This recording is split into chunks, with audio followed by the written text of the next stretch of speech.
Bismillahirrahmanirrahim. Alhamdulillahirabbil alamin. Allahumma shalli wa sallim ala sayyidina Muhammadin miftahi babi rahmatillah adada ma fi ilmillah salatan wa salaman daimain bidawami mulkillah wa ala alihi wa sahbihi. Allahumma shalli ala sayyidina Muhammadin salatan taftahu biha lana futuhal arifin wa tufaqihuna biha fid din wa ala alihi wa sahbihi. Assalamualaikum warahmatullahi wabarakatuh. Alhamdulillah Bu, sehat semua? Alhamdulillah. Gitu loh caranya. Ini saya kader biar semakin lancar, semakin pintar ngomongnya ya. Karena kita butuh banyak penceramah. Jadi banyak orang yang punya ilmu tapi tidak bisa nyampe kan. Ini mondoknya lama. Kalau tidak dilatih ngomong nanti tidak bisa ngomong. Nah, tapi begitu dilatih ngomong kebablasan doyan ngomong. Ustaz Iis nih. Yang disampaikan Ustaz Iis tadi paham semua kan? Beliau tadi pakai tanda pentung 10, harap dipahami. Masya Allah. Paham Ustaz. Insya Allah paham. Jadi apapun masalahnya, istighfar adalah solusinya. Dah itu dibuat judul meme, selesai itu. Apapun masalahnya, istighfar adalah solusinya. Kok bisa begitu? Kenapa? Karena masalah itu kebanyakan timbul karena orangnya bermasalah. Masalah itu kebanyakan timbul karena orangnya bermasalah. Kalau orangnya tidak bermasalah, maka masalah tak akan menjadi masalah. Silahkan pusing dulu. Saya ulangi ya. Ya, masalah itu timbul kebanyakan karena orangnya bermasalah. Karena orangnya bermasalah, maka timbul masalah. Kalau orangnya tidak bermasalah, maka masalah bukanlah masalah. Contoh, suami marah-marah. Masalah enggak Bu? Masalah. Nah biasanya yang dimarahin itu juga bermasalah. Bermasalah bagaimana? Satu, mungkin sholat subuhnya telat. Dua, mungkin utang puasa nggak dibayar-bayar.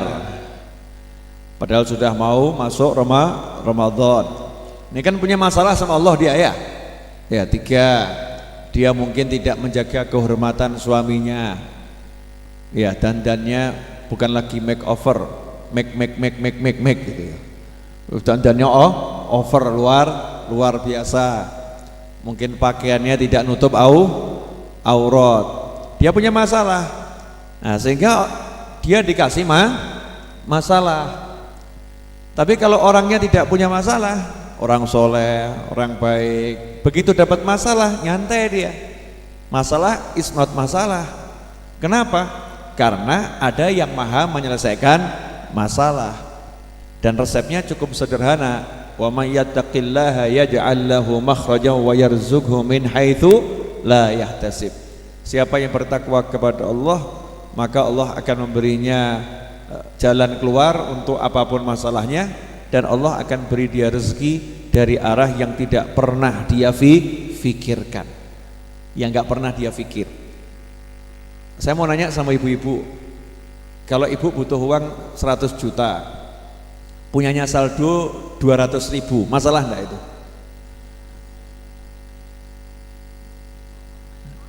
Nah, butuhnya 100 juta, punyanya 200.000, itu masalah atau enggak masalah? Masalah banget. Ya, masalah banget. Selesaikan, karena kita ini kan termasuk satu di antara dua orang. Satu, bisa jadi kita memang orang yang bermasalah. Yang kedua, mungkin kita bukan bermasalah. Ya, mungkin kita bukan bermasalah, tapi lagi ngalami masalah. Dan untuk kedua kelompok manusia ini, tetap istighfar adalah solusinya. Karena istighfar itu bagian dari takwa. Istighfar bagian dari takwa. Orang yang bertakwa, dia istighfar, masalahnya selesai. Nah yang kurang bertakwa dia istighfar, pantes dosanya banyak. Dengan dia istighfar dosanya diampuni, masalahnya juga selesai. Makanya ketika Sayyidina Hasan Al-Basri rahimahullah ditanya, ada satu orang lapor, saya udah nikah sekian tahun kok nggak hamil-hamil. Ya itu yang disuruh istighfar satu, yang minta doa itu ya disuruh istighfar. Kalau saya tambahin, zamannya kan beda zaman sekarang ya. Suami istri suruh istighfar pasti, sekalian mertuanya suruh istighfar. Jadi kadang tuh cucu nggak muncul karena mertuanya ini jengkelin, mertuanya nyebelin. Kalau dikasih cucu dia seneng, sama Allah nggak dikasih cucu dulu. Kenapa? Kurang ajar sama Allah mertuanya. Ya, calon kakek, calon nenek ini nggak takwa sama Allah Subhanahu wa Ta'ala. Sebetulnya yang lagi bermasalah bukan suami istrinya, tapi yang bermasalah adalah calon kakek, calon nenek. Tapi seringkali calon kakek, calon nenek nggak sadar yang disalahkan adalah anak dan menantunya. Betul lah, betul. Nah, jadi istighfar semuanya. Punya utang, suruh istighfar. Gagal panen, istighfar. Sumpek, istighfar. Nah, muridnya juga agak ragu sama gurunya. Ini guru sebetulnya guru bener atau cuman modal istighfar nih? Oh, titik-titik kok jawabannya istighfar, dikit-dikit istighfar, dikit-dikit istighfar. Maka dijawab oleh Sayyidina Hasan Al-Basri rahimahullah, bukankah Allah telah mewahyukan dalam Al-Quran, Nabi Nuh itu berkata, faqultu astaghfiru rabbakum innahu kana ghaffara yursilis sama alaikum midrara wa yumdidkum bi amwalin wa banin. Riwayat yang saya terima seperti itu sumbernya, yang Ustaz Is tadi sumbernya seperti itu, beda ayat yang dinukil ya. Faqultu astaghfiru rabbakum, ketika kaumnya Nabi itu ngalami paceklik. Wah, yang namanya paceklik itu kalau di Indonesia nggak seberapa ya. Kita kan negara khatulistiwa, panasnya nggak terlampau panas, panasnya nggak terlampau panas. Tapi coba kalau di Timur Tengah, saya waktu haji dia merasakan panas 50 derajat tuh ya kroso. Panas ya, hampir 50 derajat Celcius tuh panasnya luar biasa. Panas di Indonesia masih banyak pohon, betul kan? Di sana panas gunung batu pasir. Udah panas gunung batu pasir. Zaman dulu belum ada AC. Belum ada AC. Kipasannya ada, manual. Ya, kipas manual. Panasnya luar biasa. Sehingga banyak hewan yang mati. Nah, kalau hewannya mati, manusia juga terancam. Kenapa? Satu, termasuk makanan pokoknya manusia adalah daging sapi, daging kambing tersebut. Dan termasuk alat transportasinya hewan-hewan tersebut. Ini kalau hewan-hewannya pada mati, nanti bagaimana manusianya? Semua ngeluh. Gimana ini, gimana ini, gimana ini? Nabi Nuh ngasih solusi yang sangat simple, nggak ruwet-ruwet. Fakultu, maka aku katakan, fakultu astaghfiru rabbakum, hendaknya kalian semua minta ampun kepada Tuhan kalian. Innahu kana ghaffara. Jangan khawatir, sesungguhnya Tuhan kalian itu sangat suka memberikan ampun, sangat suka ngampuni itu Allah Ta'ala. Innahu kana ghaffara. Kalau itu kalian lakukan, yursilis samaa alaikum midrara, maka Allah akan kirimkan hujan yang lebat dari langit. Masalah yang paling bermasalah adalah panas paceklik, air tidak ada, langsung diselesaikan hujan lebat dari langit. Wa yumdidkum bi amwalin wa banin, dan Allah akan kasih kalian harta yang banyak dan anak yang banyak. Ini kalau cuman anak banyak, duitnya nggak banyak, repot, masalah lagi ya. Anak banyak, duitnya sedikit, itu masalah. Makanya Al-Quran sangat jeli, wahyunya Allah itu luar biasa. Allah nggak bilang anak yang banyak, harta yang banyak, tapi Allah bilang dulu wa yumdidkum bi amwalin. Allah bilang dikasih harta yang banyak dulu. Ya, kemudian baru dikasih anak yang banyak. Jadi program hidup itu kalau rumahnya ada, duitnya banyak, kerjaan mapan, anak banyak, wah itu nikmatnya luar biasa. Sesuai dengan cita-cita manusia. Rumah magrom-magrom gede, duit banyak, nggak punya anak, sepi. Betul kan? Sepi. Rumahnya gede, anaknya banyak, nikmat di situ ya. Hartanya banyak. Wa yumdidkum bi amwali wa banin wa yaj'al lakum jannati wa yaj'al lakum anhara. Allah akan berikan pada kalian kebun-kebun, dan Allah juga kasih sungai yang mengalir di dalamnya. Artinya kebunnya nggak mungkin kehabisan air. Jadi perusahaannya tidak mungkin kehabisan bahan baku. Perusahaannya aman. Jadi duitnya ada, kerja jalan. Kadang ada orang punya duit, tidak punya kerja, lama-lama habis itu duitnya. Lama-lama habis duitnya. Ini duitnya ada, saldonya besar, perusahaannya jalan, sehingga uangnya dibelanjakan nggak habis-habis. Yang nggak habis. Resepnya ternyata untuk nggak punya anak ya istighfar, butuh duit ya istighfar, panas yang luar biasa tadi ya istighfar, perusahaan kebun-kebun juga istighfar. Karena itu jangan remehkan istighfar. Lah kita ini ya kebangetan no, Bu ya, jujur mawon, jujur. Kita ini sana sombat sambat, sumpek aku sumpek. Ngucap sumpek tuh tidak menyelesaikan masalah. Semakin kita ngucap sumpek, semakin sumpek. Ngucap sedih itu nggak menyelesaikan masalah. Semakin ngucap sedih, semakin sedih. Makanya tinggalkan tuh kebiasaan saya sumpek, saya suntuk. Saya kalau datang orang beb saya sumpek kok dewe, tak tinggal saya. Mau aku ngedepi wong sumpek. Saya mau senang. Buang sumpekmu. Di sini tidak boleh sumpek. Di sini harus senang. Di luar sana silahkan sumpek. Masuk ar-raudhah wajib senang. Ya wajib bahagia. Karena di sisi manusia itu banyak hal yang bisa buat bahagia. Kenapa yang dipikir yang sumpek sumpek kamu pikir semakin sumpek kamu ucapkan semakin sumpek. Terus bagaimana? Selesaikan sumpekmu. Caranya bagaimana? Ya mulai istighfar yang banyak. Saya sudah istighfar. Mosok sudah. Enggak ya sudah istighfar. Istighfar itu artinya betul-betul minta ampun kok. Astagfirullah ya Allah, astagfirullah sama ibu saya, astagfirullah bapak saya, astagfirullah bojo, masya Allah, astagfirullah anak, astagfirullah dia, astagfirullah. Itu namanya istighfar. Kalau astagfirullah. Ini bukan astagfirullah, bukan istighfar. Itu namanya zikir istighfar, tapi bukan tolabul maghfirah. Kalau minta ampun tuh ya dihayati dengan hati, betul-betul minta ampun. Di situ baru akan menghasilkan sesuatu yang luar biasa. Dan tidak usah pakai dibahas, dipraktekkan saja. Ya dipraktekkan saja. Yang judulnya seret istighfar. Ya, mau nikah kok susah, itu dua. Satu, beranilah melamar, kedua istighfar.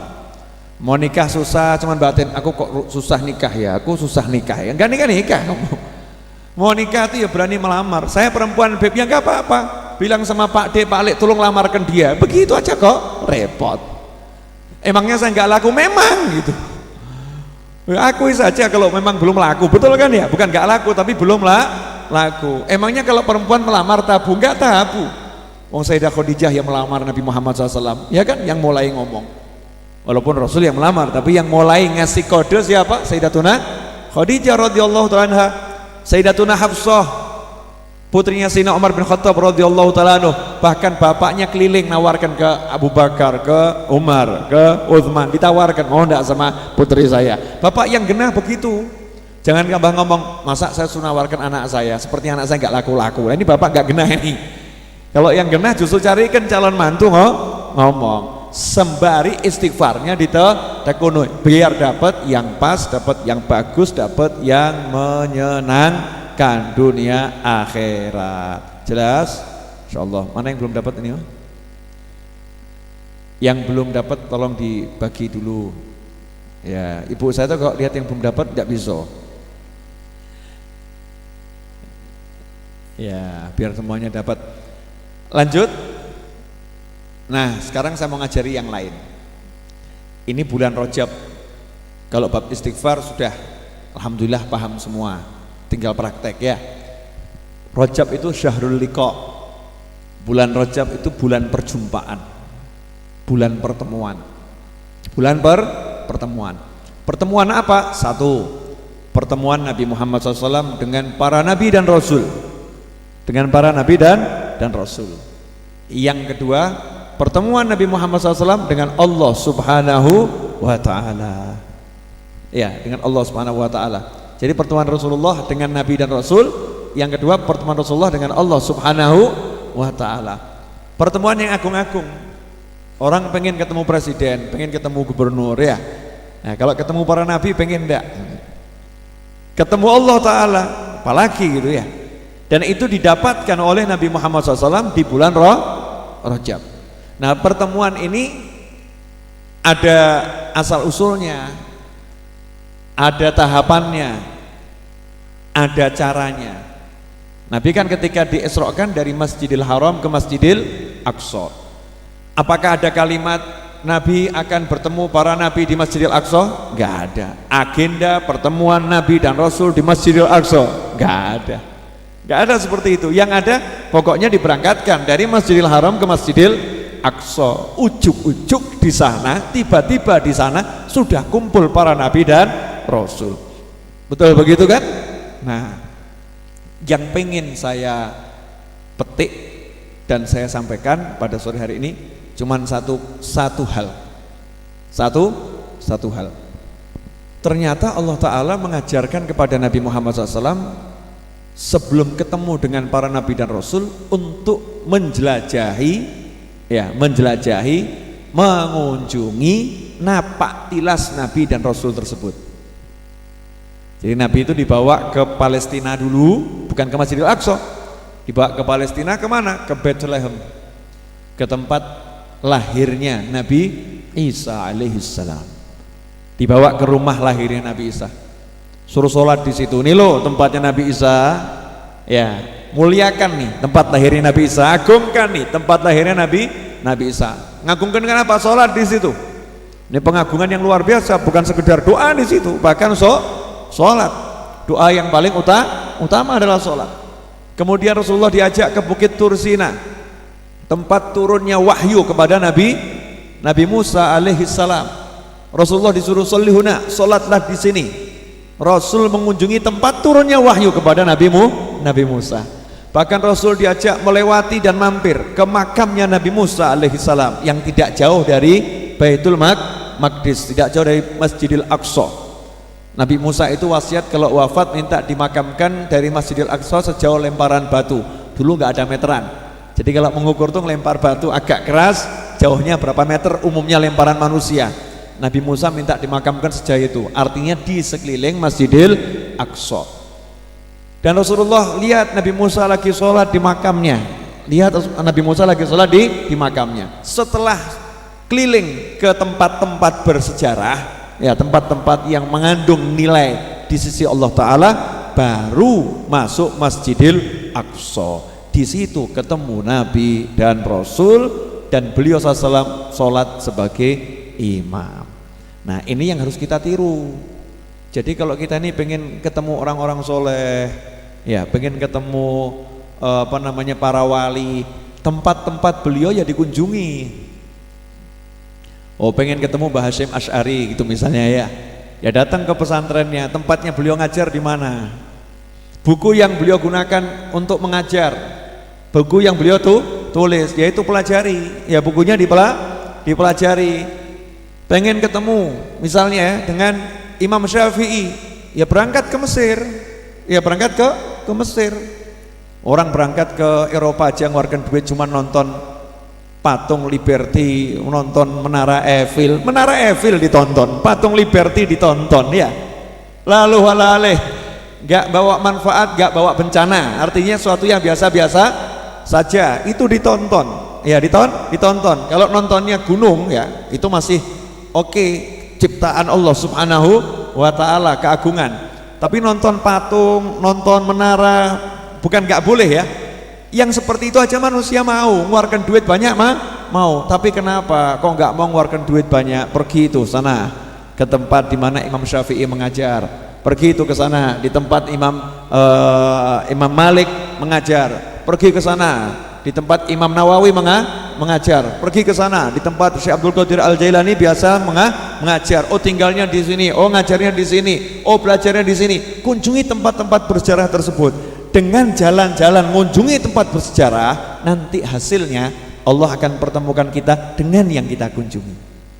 Dengan yang kita kunjungi. Kalau kita mau mengunjungi, maka kita akan dikunjungi. Kalau kita mau mengunjungi, kita akan dikunjungi. Makanya umat Islam di Indonesia ini kan dari tahun ke tahun turun-temurun diajari untuk berkunjung ke makamnya Sunan Ampel, berkunjung makamnya Sunan Bonang, berkunjung ke makamnya Sunan Kudus, berkunjung ke makamnya para wali. Untuk apa? Ya napak tilas, meniru Nabi Muhammad SAW ketika mengunjungi para anbiya wal mursalin. Harapannya apa? Nanti kita dikunjungi, ya, ketemu, bisa dalam mimpi ketemu, atau nanti kita ketika sakaratul maut ditemuin, atau nanti setelah meninggal dunia ketemu. Nah kalau ketemu manfaatnya apa? Ya nikmat toh. Ketemu orang soleh berarti kan gak ketemu yang medeni, betul kan ya? Dikubur ketemu para wali berarti kan orang baik. Dikubur ketemunya sama yang gebuki kan ya, naudzubillah min dzalik. Dan itu hikmah dari Isra dan Mi'raj, perjalanan mengunjungi orang-orang yang mulia, tempat-tempat yang mulia, hasilnya ketemu dengan manusia-manusia yang mulia. Jelas ibu-ibu? Jelas. Hikmahnya sederhana toh? Gak usah yang besar-besar dulu. Ini besar tapi gak usah yang langsung puncak. Sholat kan udah sering ya. Nah kalau yang ini kan jarang dibahas toh, jarang. Nah, sekarang jenengan lihat di Solo, yang dekat aja di Solo, mana ya nampak tilasnya orang soleh di Solo, ya kan ada tuh nampak tilas orang-orang soleh di Solo. Oh lihat yang di Surabaya, mana ya nampak tilasnya orang-orang soleh di Surabaya. Yang di Jakarta, mana ya nampak tilasnya orang-orang soleh di Jakarta. Saya kemarin ke Singapura, ya begitu dari bandara, bukan ke mall, bahkan saya tuh ke mall males.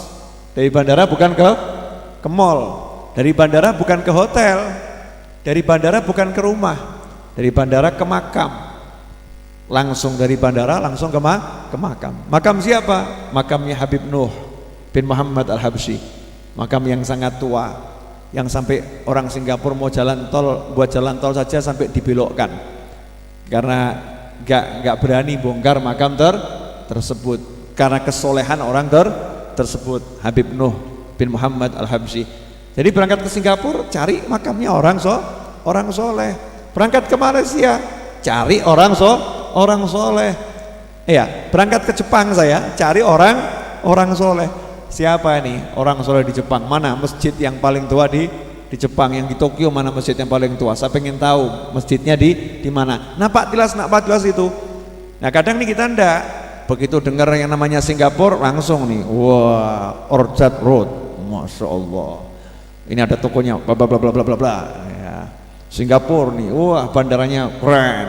Yang dipikirkan kepalanya itu dunia dan dunia. Bahkan keliling ke mal-mal, masjid gak dimasukin, gak ada jadwal kunjungan ke masjid, ya gak ada jadwal kunjungan ke masjid. Nah ini sangat disayangkan.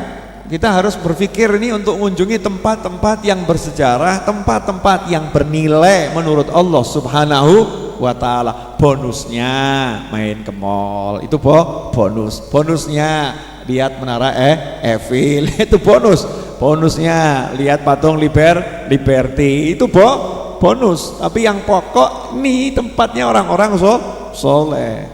Habib di Amerika pada orang soleh banyak. Nah, kamu nggak mau cari ya nggak dapat. Kalau cari ya akan dapat. Dimanapun ada orang soleh.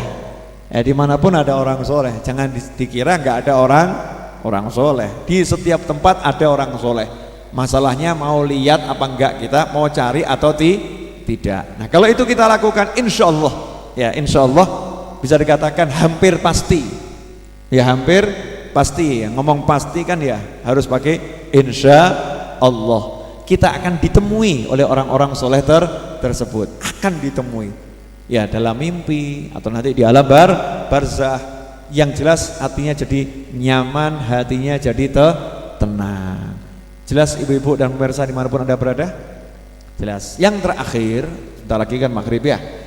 Yang terakhir, tolong diingatkan keluarganya dan dirinya, mantunya dan anak-anaknya yang sudah balik, yang perempuan, selesaikan hutangmu dengan Tuhanmu. Saya tim penagih hutang Allah Ta'ala. Para ulama ini jadi tim penagih hutang, wajib mengingatkan hutangmu ada berapa, segera selesaikan. Sebentar lagi Ramadan, ya sebentar lagi Ramadan, tidak ada alasan lupa. Ini sudah diingatkan, bahkan diperingatkan. Saya yakin masih banyak yang hutangnya kurang satu, hutangnya kurang dua, betul ibu-ibu? Iya, alhamdulillah. Oh, ini termasuk para penghutang yang baik, gak lunas-lunas. Sama Allah saja gak dilunasi, apalagi hutang sama yang lain.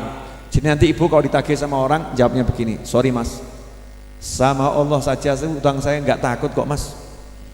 Apalagi anda cuma debt collector. Anda kan debt collector paling mukulin. Ya itu saya gak takut mas. Wong sama Allah Ta'ala yang jelas Allah itu punya jagat raya, Allah punya semuanya, saya utang puasa saja saya nggak takut. Apalagi cuman sama kalian-kalian. Betul begitu ibu-ibu? Lah ya kita kadang walik-walik. Utang sama manusia takut-takut, utang sama Allah kok nyantainya luar biasa. Ya Allah maha lomo, tapi yo ngono yo ojo ngono. Jangan sampai lewat ya, sebelum Ramadan selesaikan ya, utangnya diselesaikan. Habib saya lupa kurang berapa hari poro luwe, gitu aja kok repot. Ini penyakitnya ibu-ibu, saya tuh nggak inget Bib kurang berapa. Ya udah, kira-kira kamu kemarin dulu nggak puasa berapa hari? 7 hari. Saya lupa udah bayar berapa, anggap burung bayar kabeh. Udah puasa 7 hari aja kok abotnya luar biasa. Udah puasa. Wong bayi di perut tuh nggak makan nggak minum kecuali kalau ada kiriman dari ibunya aja sanggup kok ya. Nggak jelas rezekinya sanggup. Jenengan kan jelas nanti adzan maghrib yo buka kan begitu, jelas kok yo bingung. Oke, siap bayar utang? Yang sudah lunas nggak usah ngomong sudah. Yang belum ini loh utangnya dibayar ya bu ya. Nah insya Allah adik saya bulan depan nih April akan produksi baju takwa yang biasa saya pakai. Ya, bajunya itu diproduksi oleh nama perusahaan produksinya Rasisa. Rasiso. Entek gitu. Namanya Rasisa. Itu adik saya dan beberapa temennya. Harganya insya Allah 200.000. Jangan kaget, kualitasnya kalau Anda beli di toko itu baju-baju yang harganya 400-500 ribu, tapi saya jual 200.000. Itu dianggap teman saya Beb kemurahan, ini matikan pasaran, jual saja 300.000. Nah nanti untuk reseller, untuk yang kulaan minimal itu 20. Nanti kalau kulaannya semakin banyak, potongannya semakin banyak. Jenengan kalau butuh lapangan pekerjaan ya udah cari duit kira-kira 20 kali 200 berapa itu? Mbah saya nggak ngerti. Nah 4 juta. Beb saya nggak punya uang 4 juta. Ya 4 juta kali orang 10 kan ya bisa toh ya. Misalnya satu orang aku duit sampai ini kan jadinya gitu. Kalau beli eceran 200.000. Kalau misalnya banyak persatunya mungkin jadi 150.000. Ya wes lagi wong 20 bayari si jiwai. Jadi engko itu regone mung 150.000, kumpul ke gitu kan, enggak apa-apa. Habibnya dibohongin boleh. Habibnya yang ngajarin kan nggak bohong itu kan ya, itu namanya jujur tapi pinter ya, rodok pokil gitu ya. Enggak masalah. Ya, maksudnya apa? Maksudnya biar saya pengen merubah sedikit gaya berbaju takwa. Ini baju takwanya biar rodok modis ya, model-model yang begini nih. Bagus loh? Bagus enggak? Yang bagus yang pakai atau bajunya? Wah, ngomong saja bajunya awas gitu ya. Ya bajunya ya yang pakai dan yang nonton semuanya bagus. Insya Allah mulai bulan depan ya, lagi dihitung-hitung biar kualitasnya bagus, hasilnya juga bagus. Nah, nanti sebagian hasilnya karena saya ini termasuk bagian dari PNM-nya, penanam modalnya. Nah, untuk bagian saya itu untuk kepentingan Majelis Ar-Raudhah. Ya, Majelis Ar-Raudhah. Nah, itulah ajaran guru saya. Suruh obah terus. Ya, obah, ojo ngatung. Ya, jangan ngatung. Dan semoga bisa bawa lapangan kerja untuk teman-teman saya yang lain. Mbak Tian tuh mesem-mesem tuh. Karena beliau biasa jadi reseller tuh. Nah, makasih banyak. Insya Allah doakan adik saya biar sukses ya. Biar ibu saya seneng, biar gendang rabi. Ibu saya tuh nunggu mantu adik saya tuh kok rodok angel dia. Masih senang membujang, masih senang membujang biar segera dapat jodoh yang bisa menyenangkan dunia akhirat. Insyaallah begitu. Siap membeli semuanya? Siap. Cuman kalau siap dulu kan enggak apa-apa tuh ya, enggak beli enggak jadi masalah. Yang penting siap dulu. Nanti kalau sudah jadi saya akan launching di Majelis Ar-Raudhah dan majelis-majelis yang lain. Jadi ngewangi dulur kan ganjaran. Betul ya Bu ya? Daripada ngewangi orang lain kan ngewangi dulur dulu baru ngewangi yang lain. Yang jelas insya Allah jenengan buktikan sendiri kualitasnya bagus dan harganya itu tidak mahal. Kalau dijual kemurahan nanti saya menghancurkan pasarnya orang lain. Dilarang di dalam agamanya Allah Subhanahu wa ta'ala. Jelas ya? Demikian semoga bermanfaat. Mari kita tutup dengan surat Al-Asr. A'udzu billahi minasyaitonir rajim. Bismillahirrahmanirrahim. Wal 'asri innal insana lafi khusrin illa alladhina amanu wa 'amilus salihati wa tawasaw bil haqqi wa tawasaw bis sabr. Shadaqallahul 'azim. Wassalamualaikum warahmatullahi